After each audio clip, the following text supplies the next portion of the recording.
Welcome, everybody. It's good to see so many villagers in the chapel today. It's my privilege today to introduce to you our guest speaker, His Excellency Rino Fisichella. Most Reverend Archbishop Fisichella is President of the Pontifical Council for the Promotion of the New Evangelization. He was appointed by Pope Benedict XVI. He was also entrusted with the organization of both the Year of Faith in 2012 and 2013 and the Extraordinary Jubilee of Mercy in 2015 and 2016. Archbishop Fisichella is also a member of the Congregation for the Doctrine of the Faith, the Congregation for the Causes of Saints, the Pontifical Council for Culture, the Pontifical Council for Interreligious Dialogue, and the Pontifical Committee for International Eucharistic Congresses. He is regarded as one of the leading Italian theologians. He is the author or editor of 20 books, many of which have been translated into several languages. He has lectured in many countries around the world, and so today we are extremely privileged to have him here in Chicago at this chapel to speak to us on the relationship between catechesis and the new evangelization. Please join me in giving His Excellency an extremely warm welcome. Thank you.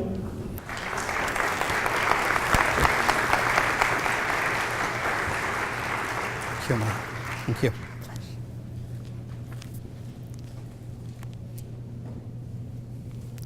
My dear sisters, it's a pleasure, a big pleasure for me to be here in Chicago together with you, and I'm grateful to the staff of CMSWR last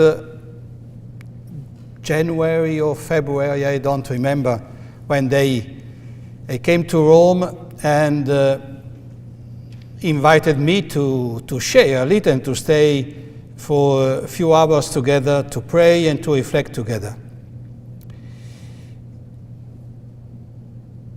We have tonight, is not a title, is a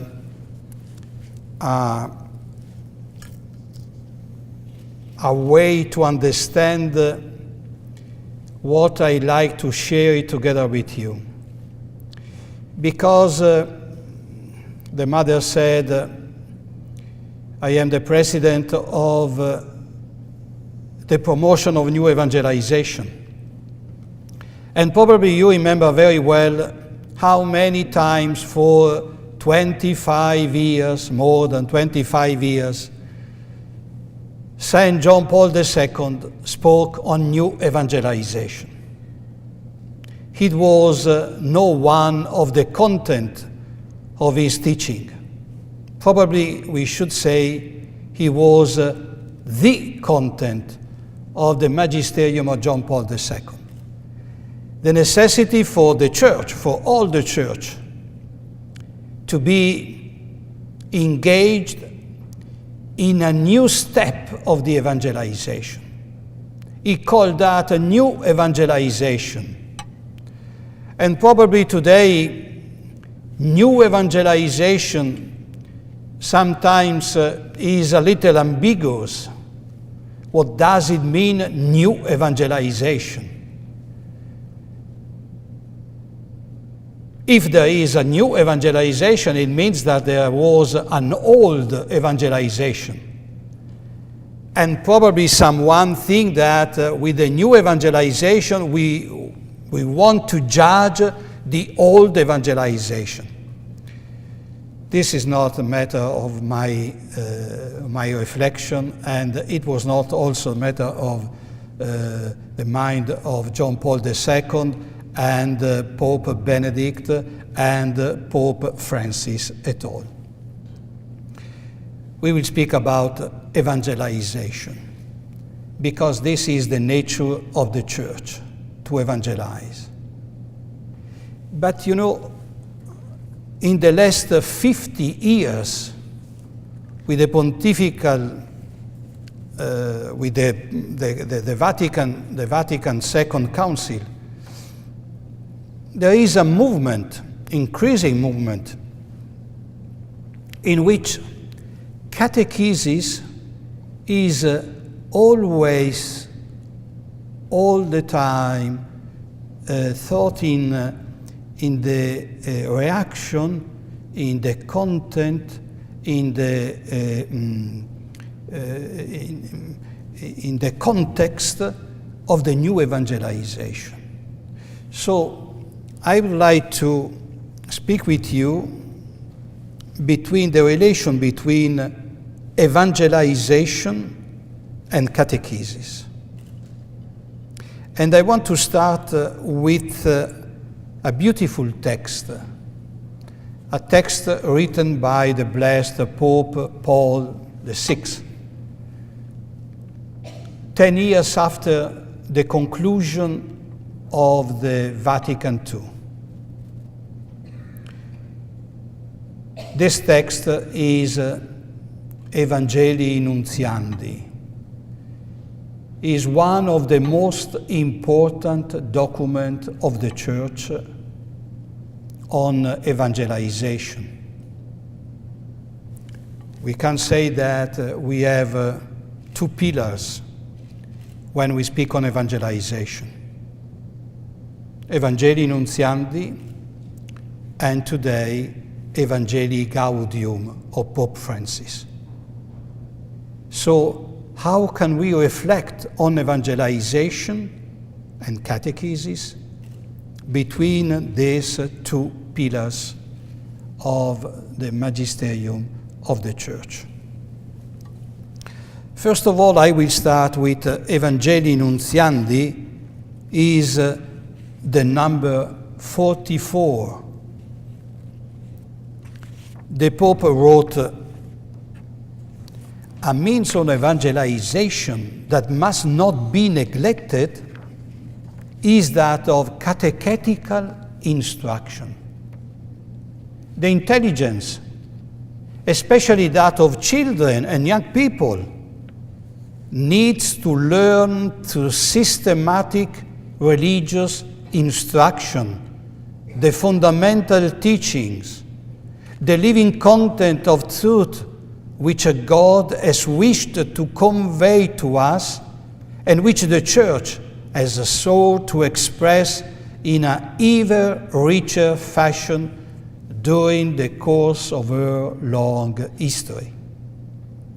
No one will deny that this instruction must be given to form patterns of Christian living and not to remain only notional. Truly, the effort for evangelization will profit greatly at the level of catechetical instruction. Now, my dear sisters, probably many of yours are catechists. And the catechism is not just an empty word. Catechist is a mission, is a vocation for the Church. The first approach to this beautiful text challenges us to understand how to evangelize.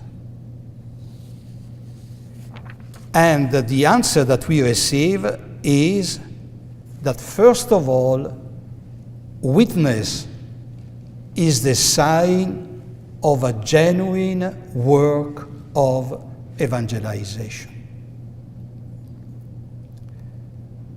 And I think that to underline that witness is the first sign, the most important sign that we give both to evangelize and to be catechist, is that this category belongs to the deepest content of the Vatican II.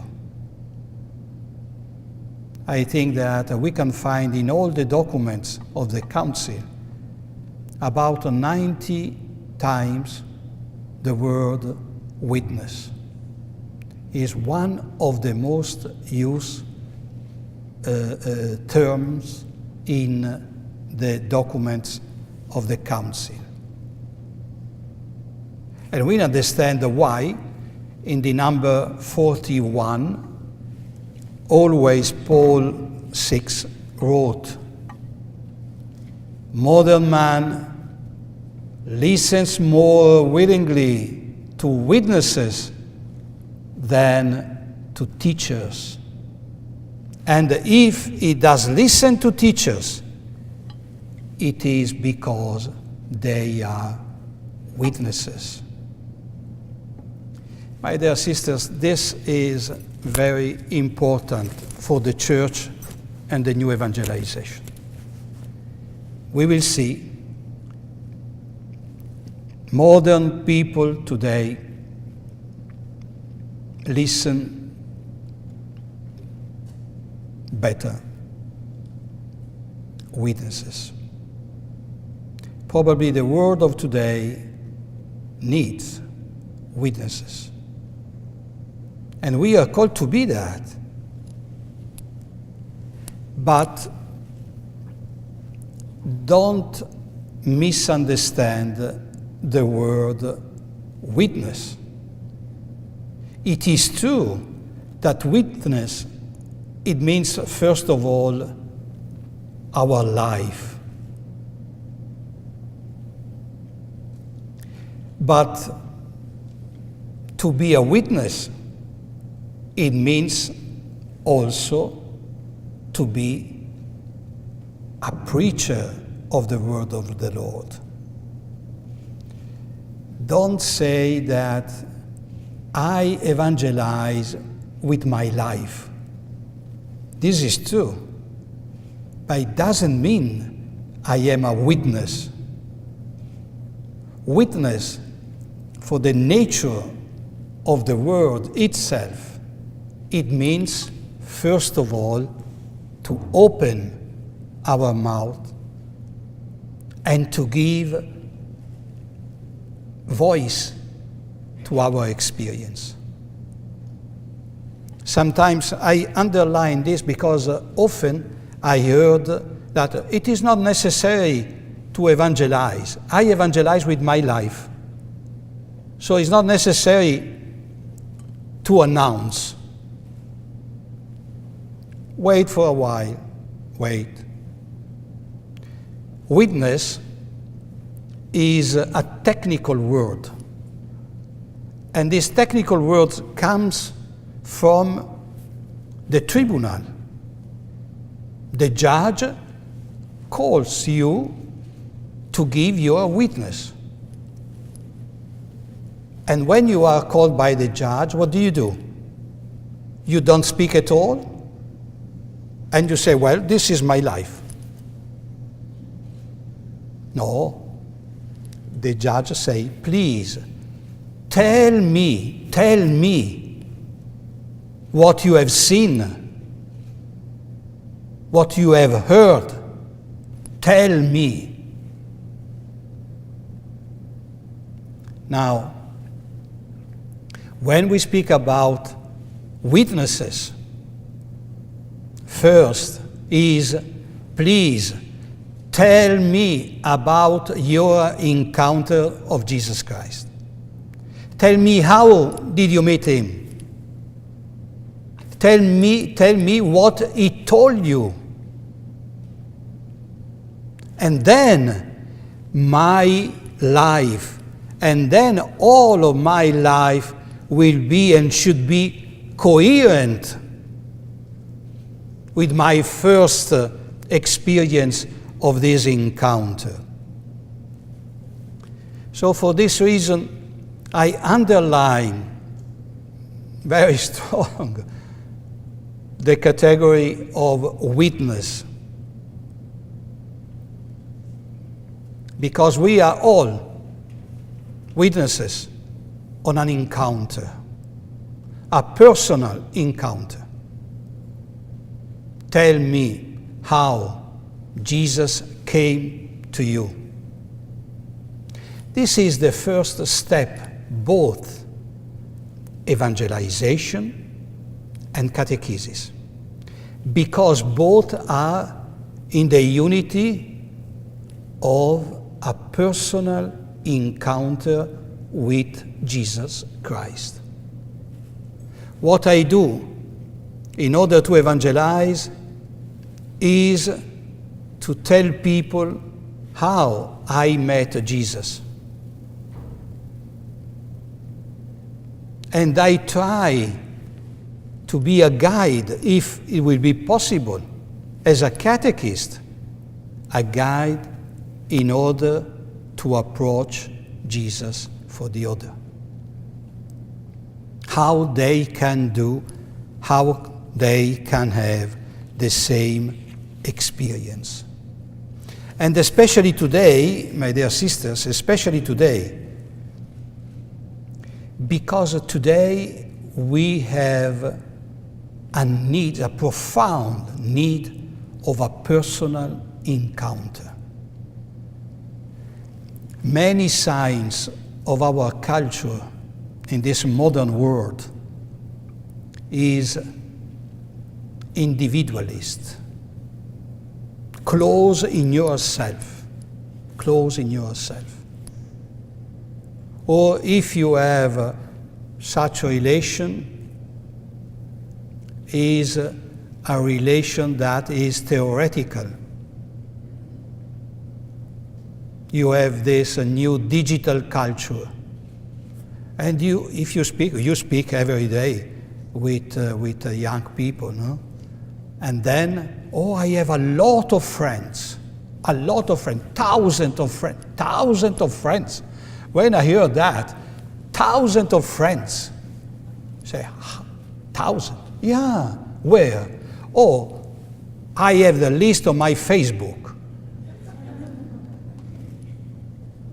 And all are your friends? Oh, sure, Father, all. 1,000. And do you know these people? No, but we chat, we can. And this is friendship? And this is friendship? Are you able to give your life for your friends? For this kind of friends? When they are tired, they don't speak anymore with you and they switch off internet. And if you want to continue to speak, they say, well, I'm tired. Switch off. A beautiful friendship. Great friendship. Great.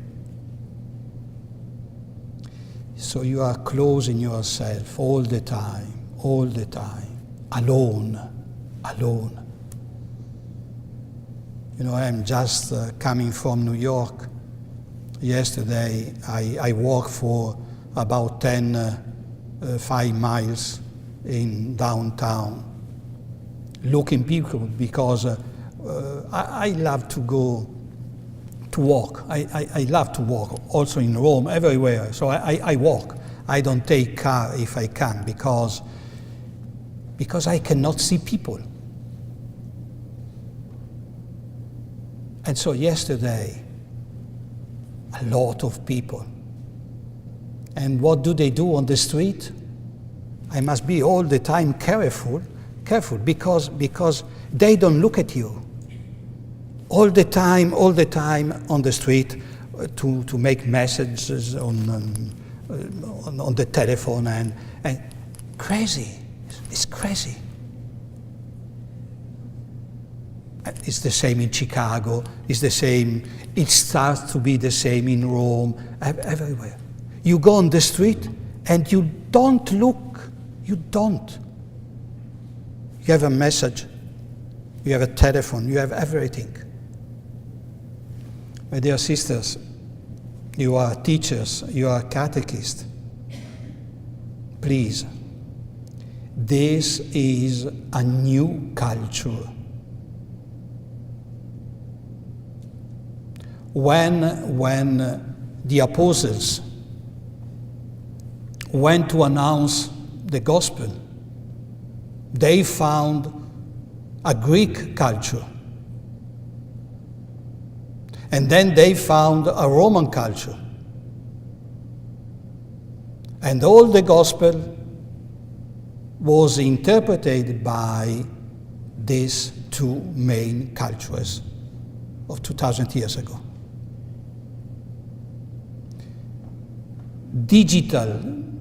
I can say digital culture is the same challenge that we have today for evangelization and for catechesis. Believe me, I don't look at the moment. I'm very realist. I look what will happen in the next 10, 15, 20 years. And we should do the same, because we announce Jesus Christ. We should do the same. To think what it will be the future of these people. They are living in a new culture. We can give to them everything. But if we don't enter into this culture, in this new language, they will not understand us. They love is the culture of image. They must have images everywhere. They are into a technical world. My generation was more humanist. Which sense of the history do they have? We speak 2,000 years ago. We say love is forever. And they look at you, forever? Forever? Until I come? Forever. Think about it. Our language is a traditional language, but the categories are our categories. But we took these categories from Roman, Greek, and so culture. And today, how our announcement, how our catechesis can be effectively understood by the contemporary people. Anyway, we are called to announce the Word of God. Because the Word of God still the same. Jesus Christ is the same yesterday, today, and forever. You know, this is the text of the letter to the Hebrews. Jesus Christ is the same. Doesn't change. But the world changes. And so, this is the eternal Word. This is the Word of salvation. This is the Word who makes new everything. And on the other side, there is the world of today changing. All the time changing. Of course, if we speak on new evangelization and catechesis, and if we are saying that the new evangelization is a challenge, first of all, with our language. Because witness is called, first of all, to tell, to speak, to announce. We cannot speak about new evangelization with all the challenges of new evangelization, and then we do catechesis as we did all the time. Because there is an incapacity to put together. Because catechesis is an integral part of evangelization. So if I need new evangelizers, it means that I need a new catechist. If the language of evangelization needs to be new, the language of catechesis also needs to be new. Challenge people to the encounter with Jesus Christ. That means that we need a profound renewal of our catechesis.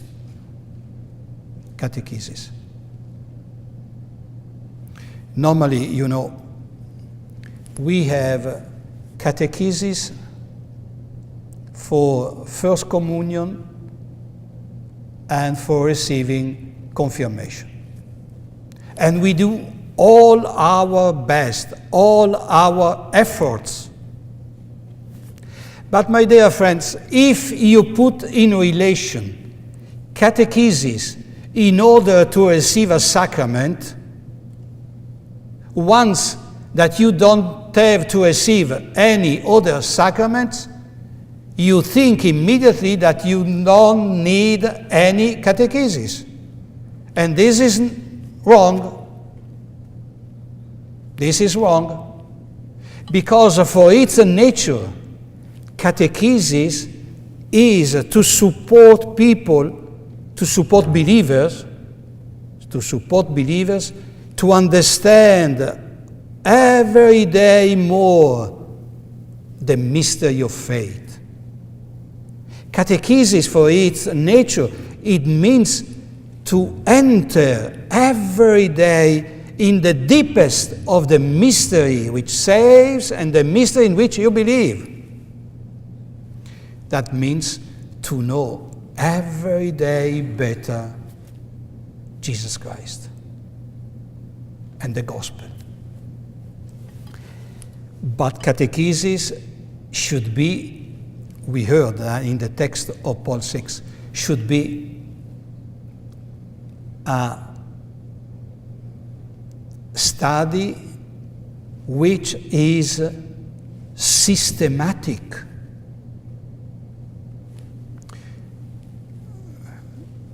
You teach normally, and you know what systematic means. Because you cannot start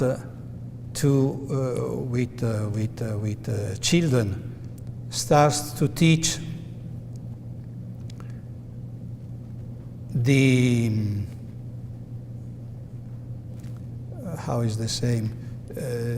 the geometry, or you cannot start to teach some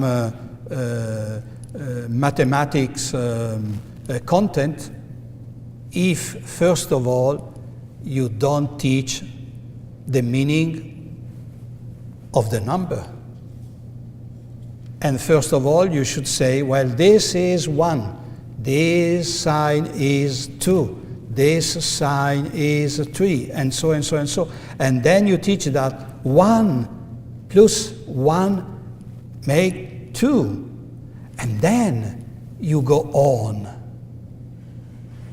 I cannot start teaching catechesis with, for instance, the mystery of Trinity.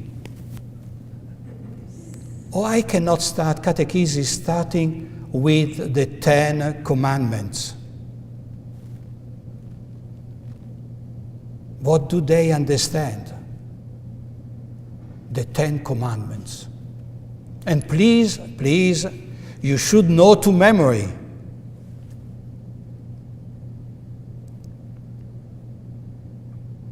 And when do I teach the Beatitudes? Because these are the new law, isn't it? The new law given by Jesus. Moses went on the mountains, and Jesus went to the mountains. And Moses received the 10 words. And Jesus, God, says, blessed are, blessed are, blessed are. This is the new law. I can give all the content in the Catechesis, but faith, my dear sisters, faith is not a chemical formula. It's something different. And this is the problem that we have today. We give content in catechesis, and we forget to make people understandable of what the act of faith means. The encounter with Jesus and the capacity to abandon myself in Him. I can give all the content, but if I don't give the possibility of this salvific encounter with Jesus, all the content, probably they keep in mind, or they will forget it. But there is no possibility at all to change life. Because catechesis, like faith, leads to conversion. And this is another word very important for us. Both evangelization and catechesis, they have a common field: conversion. Because you become a new creature. The baptism makes you a new creature. New man, new woman, a new creature. Do we believe that or not? I am a new creature.